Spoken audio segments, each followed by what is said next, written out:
You're watching TAG TV.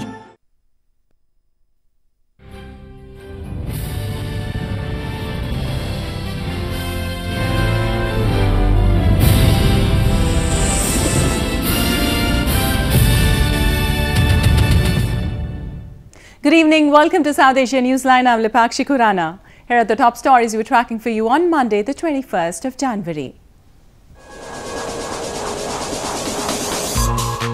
2 terrorists neutralized in encounter in India's Jammu and Kashmir.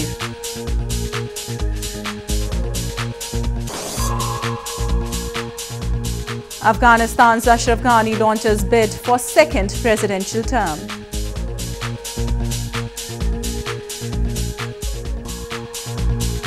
And devotees take second royal bath during Kumbh Fair in northern India.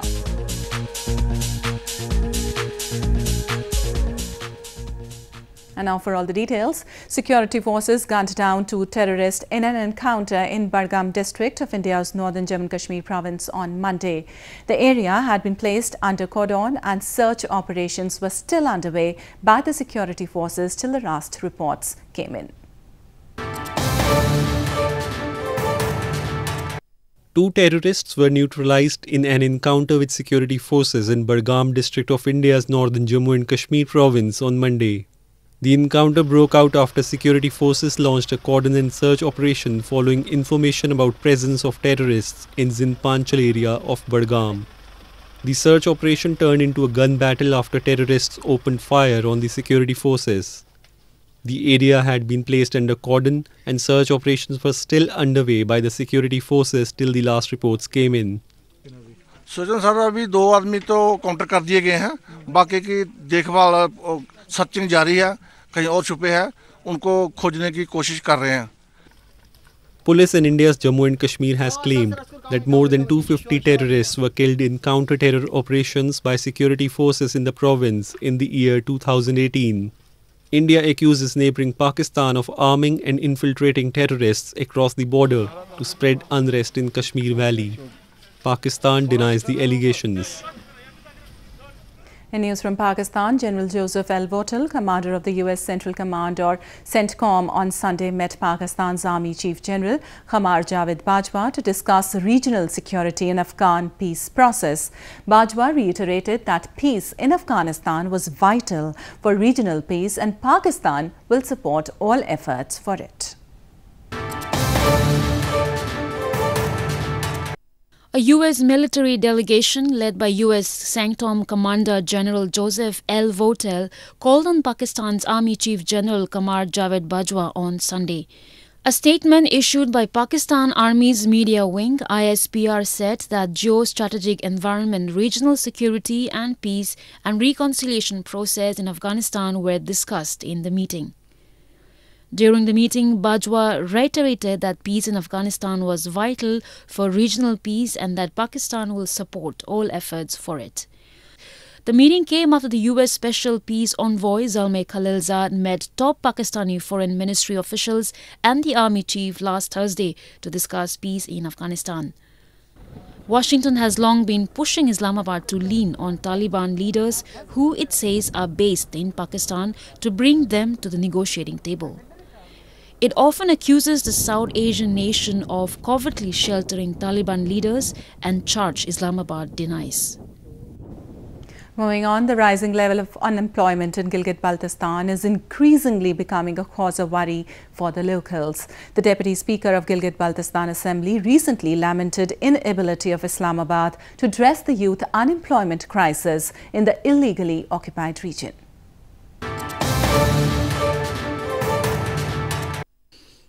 Rising unemployment among the educated youth is one of the primary problems of locals in the illegally occupied region of Gilgit-Baltistan. They blame a dwindling economy, poverty and denial of fundamental rights coupled with rampant corruption have further worsened the situation. Deputy Speaker of Gilgit-Baltistan Assembly Jafarullah Khan recently said that Pakistan establishment has so far created jobs only in government sector and the private sector of the region has been completely ignored. हम यही कहते हैं कि जनाब हमारी youth जो है वो अनएम्प्लॉय बहुत ज़्यादा है और उनके लिए एक तो ये है कि वहाँ पे प्राइवेट सेक्टर लगाया जाए, यानी इंडस्ट्रीज़ हो वहाँ पे ज़्यादा से ज़्यादा, और उसके साथ साथ जो हमारे वहाँ पे थोड़ी बहुत एग्रीकल्चर लैंड है और माइनिंग का शोबा है, मिनरल्स है, उनसे इस्तेफादा हासिल करें। Gilgit-Baltistan was originally a part of India's princely province of Jammu and Kashmir until its illegal occupation. Years of continued neglect by Islamabad and a corrupt administrative system has made Gilgit-Baltistan the most backward region under Pakistan's rule. In news from Afghanistan, Afghanistan's incumbent President Ashraf Ghani on Sunday entered the 2019 presidential race seeking a second term. Apart from the incumbent president, Chief Executive Abdullah Abdullah and former Afghan warlord Gulbuddin Hekmatyar also registered for the elections slated to be held on July 20th.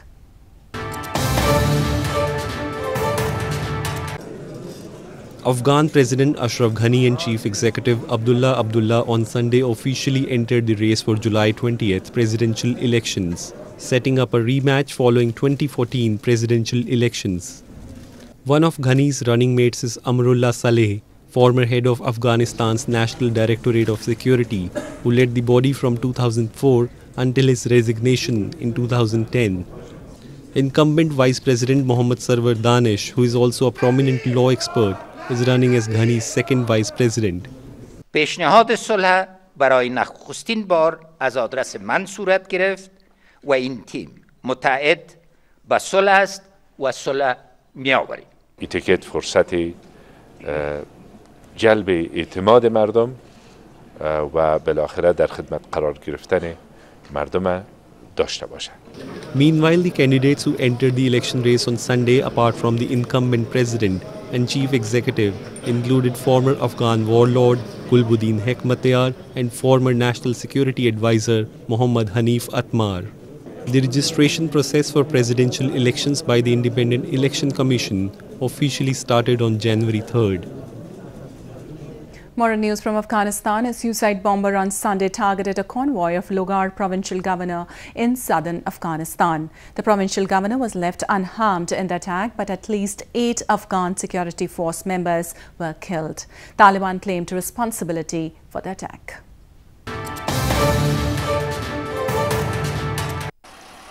A car bomb attack on a convoy of the governor of Afghanistan's southern Logar province killed at least 8 Afghan security force members on Sunday, but left the provincial chief unharmed, local officials said.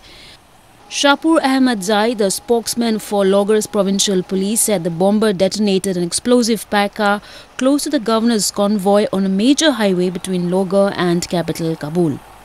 He added that the provincial chief of the country's intelligence agency was also in the convoy but was unhurt in the attack. ډېر خواشینۍ سره باید وایو زموږ یو تعداد سربازان د ملي امنیت او د والي صاحب ګاردان همداراز ملي پولیس چې په هغه سیمه کې توظیف ول او هلته یې پوسته درلوده دوی ته مرجوب لا وخت یې 8 نفره شهیدان لرو همداراز 10 نفره نور ټپیان لرو. Meanwhile, Taliban issuing a statement claimed responsibility for the blast. The militant group has ramped up attacks on strategic provinces in recent months in their battle to expel foreign forces, topple the Western-backed government and restore their version of hardline Islamic law. Theatre artists in India's northern Jammu and Kashmir recently performed a famous traditional folk play to revive the culture of theatre in the province. The play is a combination of satire, dance and music that generates awareness among the masses about the cultural heritage.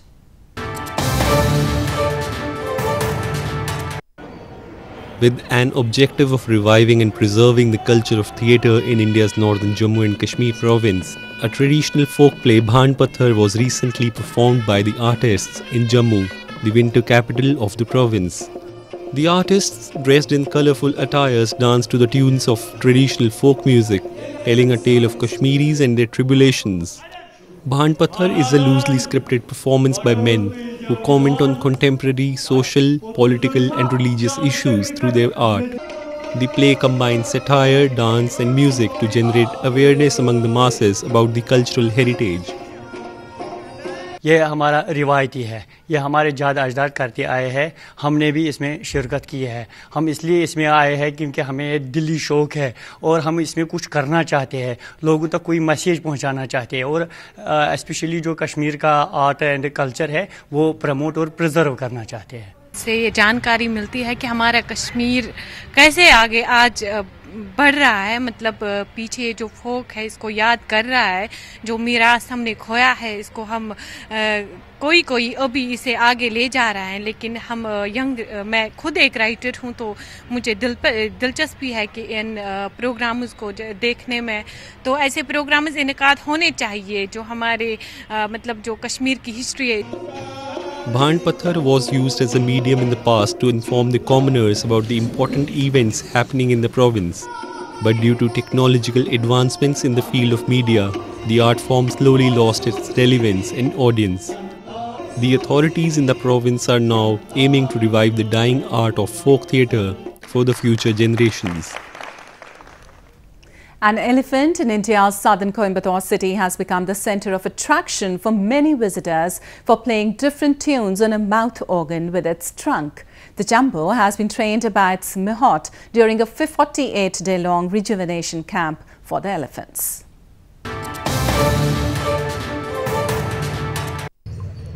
An elephant in India's southern Coimbatore city has become center of attraction for many visitors for its skills in playing a mouth organ with its trunk. The jumbo named Lakshmi plays different tunes on the mouth organ for 15 minutes on a daily basis. The elephant has been trained by its mehots during a 48-day-long rejuvenation camp where they are being provided with nutritious food items, relaxation exercises and complete medical care. The camp offers a comfortable atmosphere to the jumbos, after which they usually gain weight and their happiness level goes up. அதே மாதிரி என் பிள்ளைக்கு வந்து மௌத்தாரியம் வாசிக்கும், dance பண்ணும், கோயிலில் வந்து மணி அடிக்கும், எல்லாமே பண்ணுவாங்க. அந்த கோயிலில் வந்து விஸ்வரூபம் பண்ணுறப்ப வந்து மெயினாக வந்து லட்சுமியை நிற்பாங்க. அதாவது அதை ட்ரெயின் பண்ணுறப்ப வந்து ரொம்ப நான் கஷ்டப்பட்டேன். ஒரு 4-5 டைம் வந்து எல்லாத்தையும் உடச்சி போட்டுருச்சுங்க. Elephants are deeply revered in India, where the elephant-headed god Ganesha is worshipped before starting any auspicious work. India has more than 50% of Asiatic elephants, but its population has been dwindling due to frequent poaching for its ivory. Millions of pilgrims on Monday took a holy dip in River Ganges during the second Shahi Snan or royal bath in the ongoing Kumbh fair in India's northern Prayagraj city. Hindus believe that bathing in the waters of the Ganges absolves people of sins, and at the time of the Kumbh, it brings us salvation from the cycle of life and death.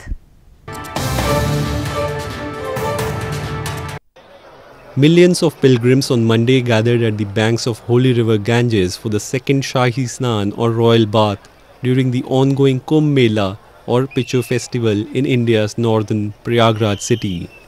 The devotees were led by Hindu seers chanting religious slogans to take the holy dip at the Sangam, the confluence of 3 holy rivers, Ganges, Yamuna and Saraswati. Devout Hindus believe that bathing in the waters of the Ganges absolves people of sins, and at the time of the Kumbh Mela, it brings salvation from the cycle of life and death. ये गंगा गंगा यदि उच्चारण करते हैं तो भगवान विष्णु का लोक मिलता है, किंतु उसके साथ साथ हमें अपने कर्मों पर भी ध्यान देना होगा। यदि हम गंगा के किनारे आकर के यदि हम अपने कर्मों को नहीं सुधारेंगे, हमारा व्यवहार स्वच्छता पवित्रता पर ध्यान नहीं देंगे, लोगों से हमारा व्यवहार अच्छा नहीं होगा, तो फिर गंगा नहाना भी व्यर्थ है।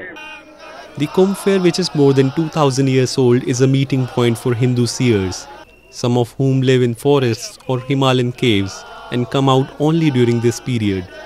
The fair is traditionally held every 3 years in one of 4 cities of Prayagraj, Haridwar, Ujjain and Nasik. Well, that's all we have for you from South Asia this evening. Now our viewers can watch the show on SouthAsiaNewsline.com. You can also visit us on Facebook.com/SAsiaNewsline and follow us on Twitter @SAsiaNewsline. That's all in tonight's edition. We'll see you same time tomorrow. Good night.